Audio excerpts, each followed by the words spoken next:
Did you hurt Noah? What did you do to him? He was my friend, and you just Leave me alone!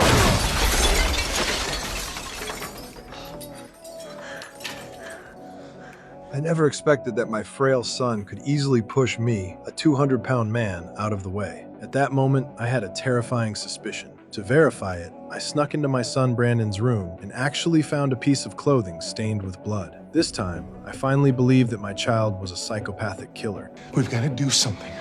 If we don't, more people are going to get hurt. More people will die. You got to be with me on this. One recent night, I suddenly heard a strange noise and immediately went to check. I found Brandon standing motionless in front of the chicken coop, while the chickens were restless, as if they had seen a terrifying creature. Later, I couldn't sleep, so I returned to the chicken coop, only to be shocked to find that all the chickens had been brutally killed. This made me increasingly suspicious of Brandon. The next day during gym class, Brandon accidentally fell while playing a game with his classmates. Facing their laughter, he became furious. What are you doing? Brandon! Let go! Stop it! Brandon, stop! Afterward, the school arranged psychological counseling for him, and the counselor happened to be my friend, May. However, May discovered that he was not remorseful at all, but instead completely indifferent. She planned to report the situation to the authorities. When Brandon heard this, he said nothing but began planning revenge. That night, Brandon knocked on May's door, warning her not to report what had happened. It's just not good for anyone.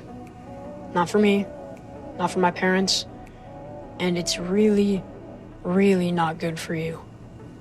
At all. May didn't think much of it and sent him away. But unexpectedly, Brandon didn't leave. He snuck into her bedroom, slowly approaching her. At that moment, Noah suddenly returned home and caught Brandon hiding. Noah was furious and decided to take him back home. Get in the truck. You shouldn't tell my parents.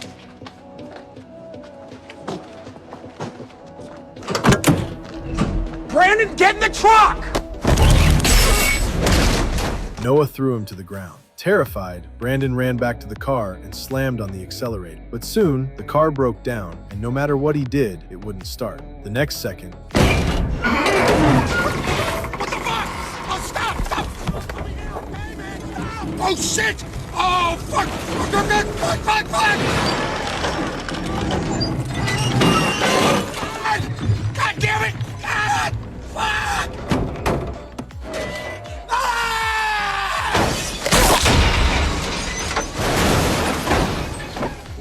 In Noah's final moments, he saw Brandon wearing a mask. Meanwhile, my wife and I were frantically searching for the children. Just as we were at a loss, Brandon returned home shirtless, claiming he had dirtied his shirt while playing soccer. Okay, well, let me take this.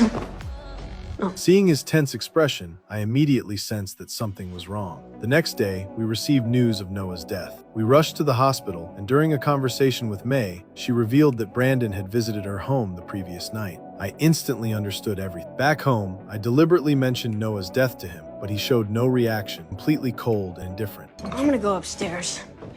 No, you're not. You're not going anywhere until we get all this on the table, right? I now, will now. handle it. No. Did you hurt Noah? What did you do to him? He was my friend, and you just... Leave me alone!